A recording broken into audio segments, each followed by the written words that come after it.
Hey everyone, you are listening to the Self-Awareness Journey podcast. This little banter is about a car ride long and features your hosts, JJ Parker and Melissa Albers. JJ owns a tech company and Melissa has been a coach working with influencers for the last 18 years.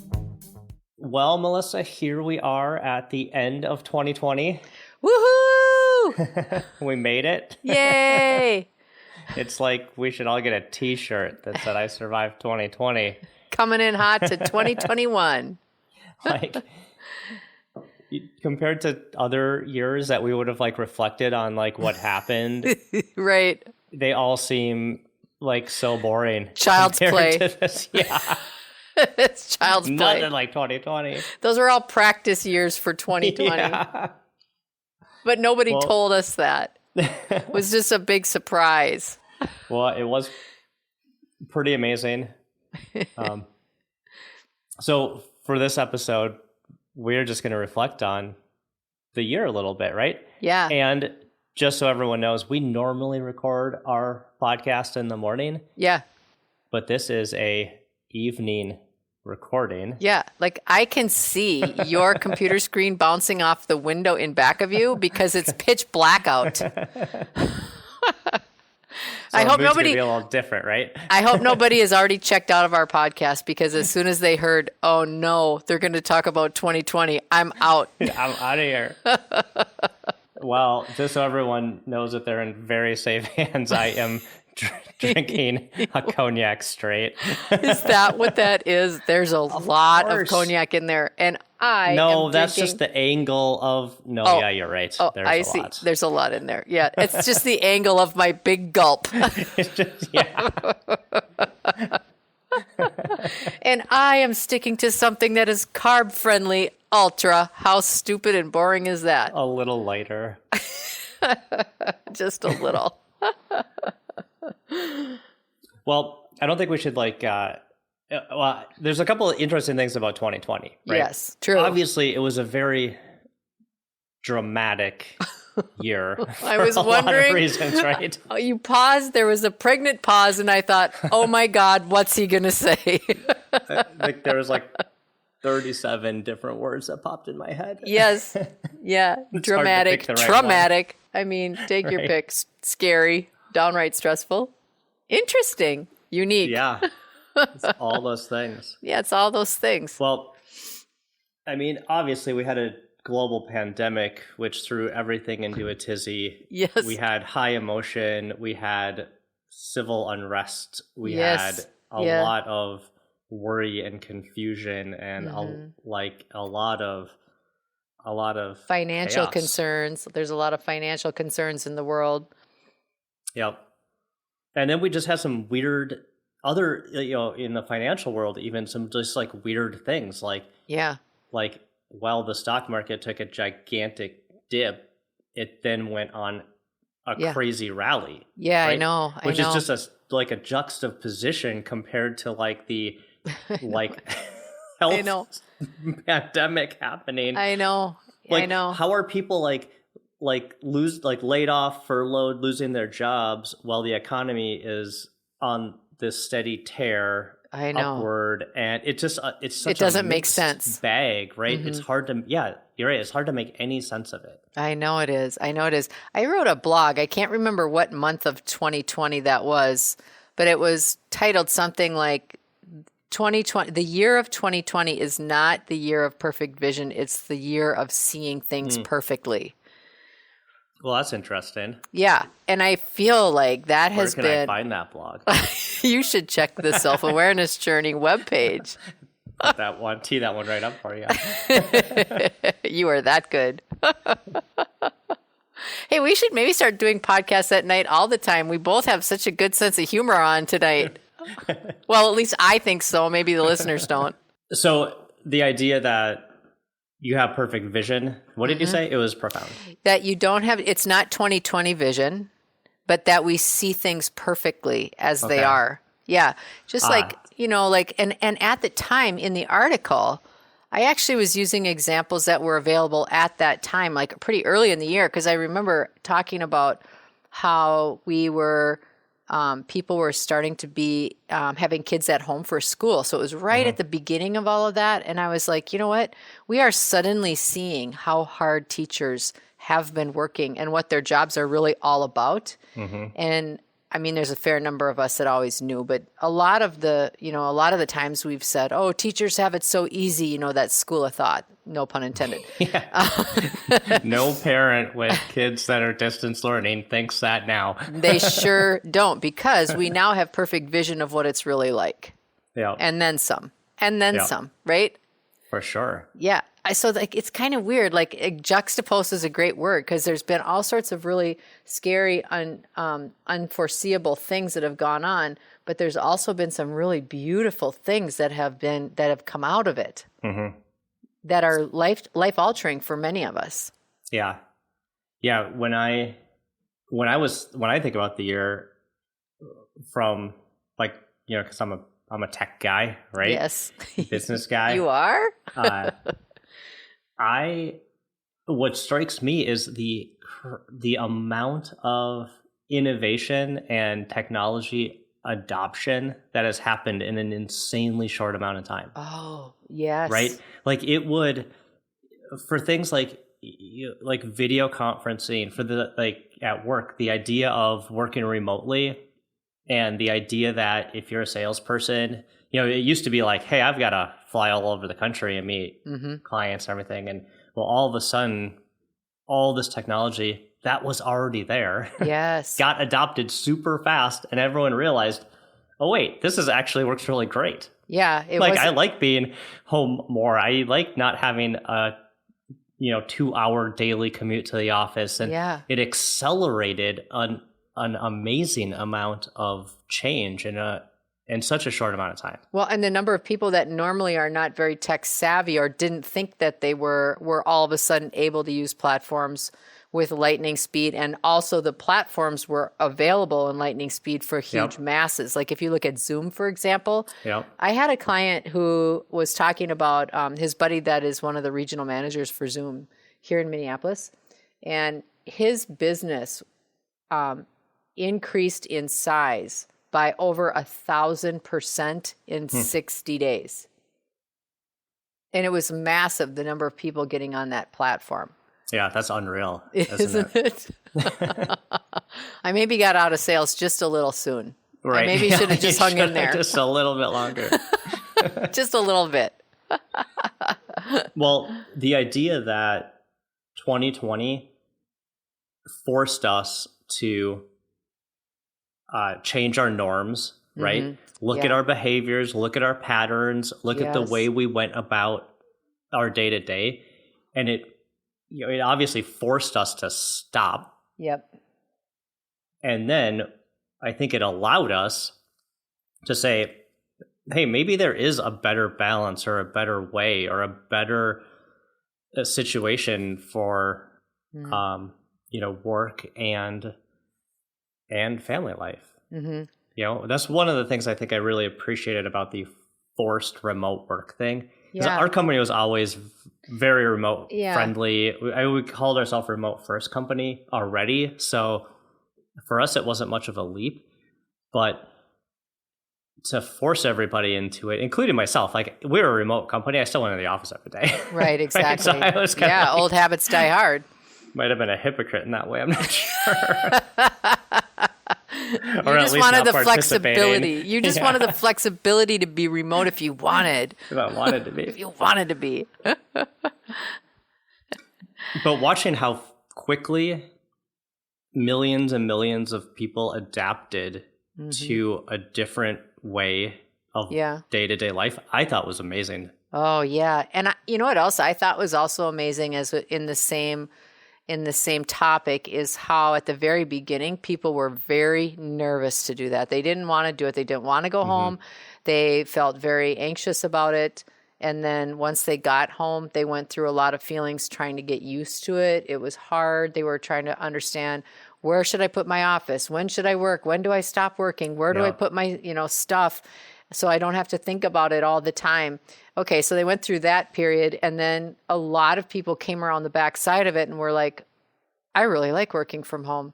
I'm actually a little nervous to the point where I don't even really want to go back to an office. Yeah. I mean, such a shift in just a few months' time. Yep. The whole mentality and the whole shift behind what they found as their norm and what they found comfort in was really, it's really interesting. Yeah. Yeah. I felt that shift myself, you know, well, I wasn't really nervous starting the work from home part because I knew that we kind of had that one nailed. Yeah. But a couple of weeks ago, I was sprucing up my, what used to be the kids' playroom, which immediately turned into my office / the kids' playroom, which is now slowly evolving into exclusively my office. Yeah. I still say there's some fun stuff back there. Well, there's still the video games back there, but you know.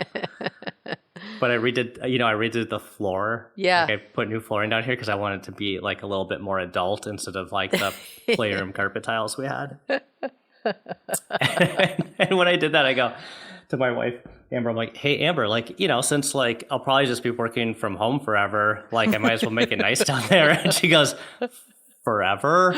Like, you're staying? Exactly. Like, when you say forever, like, exactly wait, what? how long do you mean? Oh, that is true. That is true. So for some of us, we maybe have already, you know, moved out of the office. Amber's already ordering a she shed on Amazon. Yeah, They've got free shipping through January 5th. That's so I think those parts of 2020, like the change, the change part and the adapting part, even though it's a lot of times not comfortable, right? Yes. Change is difficult. It's uneasy. I think as humans, though, we're good at, you know, adapting is one of the things I think humans are pretty good at. It's funny because I think humans are actually quite good at adapting and also are quite sure that they're not. I think emotionally they tell themselves they don't like change. You know, they find it very, very stressful. And yet then when it actually happens, they seem to just kind of, you know, just right there it is. And it's like the worry of something is always much greater than the actual having of it, I think. Yep. You know, the other thing that I think is kind of interesting is how our family units have come back to being the center of our worlds. Mm-hmm. I think, you know, like that was one of the other things I remember kind of writing about in that article was about how, you know, we always, like, if you have kids in sports, like our kids were very active in high school sports. They were, you know, in multiple sports. We were never home. Especially both the kids when they were in hockey in high school, we were running all over the place, never home for dinner together. It'd be 11 o'clock on a school night before we'd even get home. And that was just the norm, you know, or tournaments over the weekend. So if we did want to do church or do anything else like that, it was like, well, we have to really work around our school and our sports schedules. And now we have very much come back to the core of our family time. And some people are kicking and screaming about components of it. Yet more and more people are talking about having dinners together, finding game nights, being creative about what they do with themselves. Our kids both graduated from college in this period of time during 2020. Mm-hmm. And one of them is staying in northern Minnesota, but the other one moved home because they can't go live on their own right now during a pandemic. That doesn't make sense. But you know what? It's been really fun having them around more. And at the age they are, it's not common that they would be spending this much time with their boring old parents.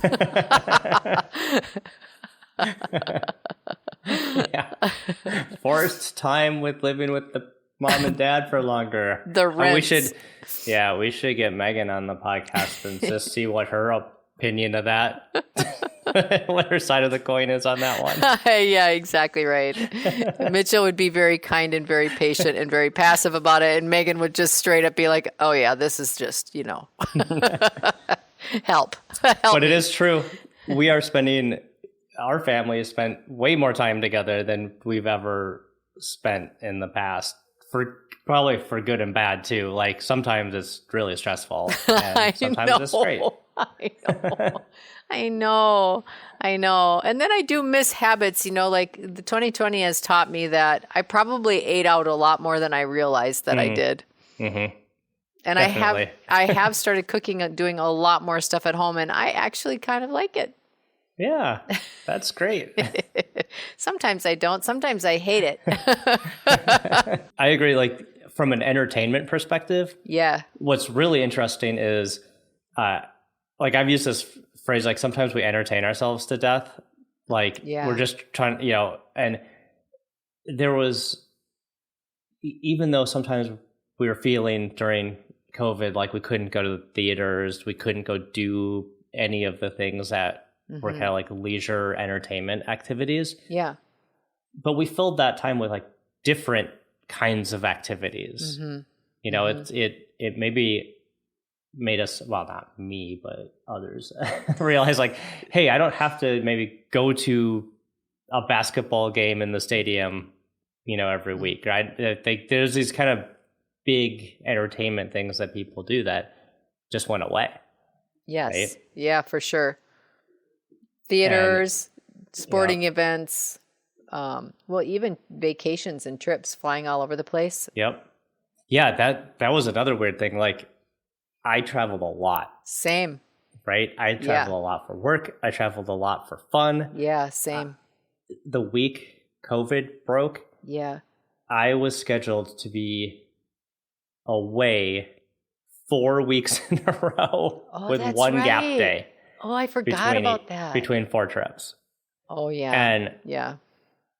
And that was just my norm. That would be my normal spring. For that time of the year. Right. Exactly. Yeah. And that all got broken. And honestly, now that I look back at it, it was kind of refreshing. Yeah. Yeah. Sitting here now, I think, wow, I don't know that I want to ever go on a 4 weeks of back-to-back trips. Yeah. I wonder, do you just think energetically you've been altered because of this? Like how you perceive, exactly like what you're talking about? Like the energy that it takes, even though it's super fun to be gone a lot and stuff like that. Like, do you ever wonder if your energy is going to be altered as a result? Or do you just think it was just like you adapted to it and you'll just go back to your regular way of being when it's available? Like, how do you think you'll be? That's a really good question. So energy wise, I don't think from an energy perspective, I probably changed that much. Yeah. Because during that 4-week period, I also did crazy things like start blogs and websites and maybe other weird side projects, right? Like art projects. It was very high output during those first months. Actually, you were straight up exhausted. Now that I'm remembering that period of time, you were straight I was probably edging on some sort of insanity. But you know what I think is cool though? But when you asked about what do you want? Oh, no, go ahead. Go. I want to. Well, I was going to say about the energy was I don't think my energy changed, but what I realized is that I can focus it in a much different way. Right. Yes. Like flying all around and doing trips and going here and there, maybe was the same amount of energy, but in some ways now it feels almost like it was, I don't say wasted, but it just wasn't as probably intentional or as focused as it could have been. Intentional. It seemed like a lot of running around at this point. Yeah. No, I think that's true. Even in my coaching practice, I would go and have lots of face-to-face meetings with my coaching clients. So there would be days, if I had 4 or 5 meetings in a day, I was in my car in between those meetings and driving all over the place. And I honestly think that some of my coaching sessions have gotten better in this time frame, which surprised me, because if you would have told me that before, I never would have believed that. that's the technology shift, right? That's the tech. Yep. That's that technology accelerator. Yeah. And having the conversations that I have that people can have in their own homes when they're comfortable and they're not in a coffee shop or they're not in their office with a glass wall looking around to make sure, no one's got their faces pressed against the glass. Yeah. Yeah. So that's been like an unintended consequence. That's been a really good one. Mm-hmm. I think there's been several really, really good things. And of course, we could always talk about the stuff that's been terrible, and there's plentiful conversation in that direction. But, like the self-awareness journey, we really started this together a couple of weeks after the whole pandemic started. Mm-hmm. We went into creation mode, big style, when I feel like the rest of the world was constricting, which is super interesting. That's true. We did make a lot of stuff during that time. Yeah. Yep. That was an unintended consequence. Well, that might just be how people react, right? Like under stress, people are going to react a different way. Yeah. In different ways. Some people might shut down. Mm-hmm. Some people might act out. Yeah. Maybe you and I just start art projects. We just start our projects. Yeah. We just start a lot of big ones too, not little ones. Not just cute little ones. Well, you mentioned like the negative stuff of 2020. Mm-hmm. And like, I don't feel like we should just let that go. Like we've got this like we like to remember the positive stuff, and we're looking for the good in 2020, you and I, for sure. Yes. Like that's just our personalities, Definitely. Right? We're going to try to find that good. But the fact is, like, hundreds of thousands of people died in 2020 due to a virus. There's people who lost their jobs. There was financial hardship. There was, there's stress on relationships and families. Yes. And political like stress, a lot of political stress. And the election. Yeah. And, one of the things that really affected me deeply was the George Floyd murder in Minneapolis. There was a lot of very emotionally difficult things to work through that were just coming right after the next one. It was like a fire hose of like hard emotions. Yes. Yeah. What did you learn? Did you learn anything about yourself during all of that? Like if you just like taking a glance back? Well, yeah. We talked about it on a pod during this time, but the one thing, the biggest lesson that I learned about myself, and it was related to the George Floyd stuff, was I was working with one of my friends on doing some video, because he's a musician, and I was doing some video work for him. Yes, yep. And we made a super cheesy graduation song. That was cheesy. No one was, because like there was no in-person graduation, so we made this super cheesy graduation song, and this goofy video is awesome. And then George Floyd hit, and he actually asked me to do a video for a fairly serious song that he wrote about police brutality. Yes. And I said, I initially told him I would work on it. Yeah. And I sat with it for a few days, and I just couldn't do it.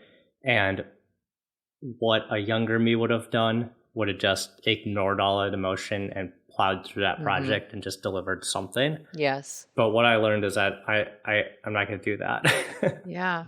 That's like I gotta listen to that energy, and I gotta listen to that feeling, and so I passed on that.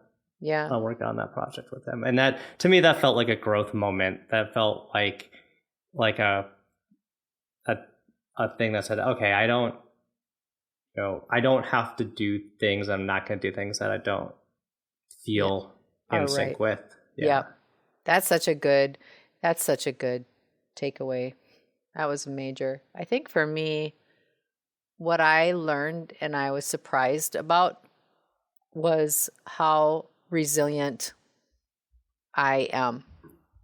And I don't mean that in an ego way. I mean like how resilient I am in my ability to stay calm and to try to stay centered with this deep knowing that if I could just stay there, that I could be more present, I could be more objective, I could be more able to move with the currents, even though they were really hard. And I would start doing things without even really intentionally making decisions to do them, but I just started changing. Like I stopped watching the news. I stopped and I got like the New York Times subscription, and I would just peruse headlines instead of watching 90 minutes a night of news that would be terribly depressing, and I would feel terrible. So I started turning towards things that would make me feel more okay, not happy, not great, because there were very few options of feeling great many times throughout this year, but just saying I am a lot more resilient than I realized that I am. And I felt very grateful to learn that. It also sounds like you took a little bit of it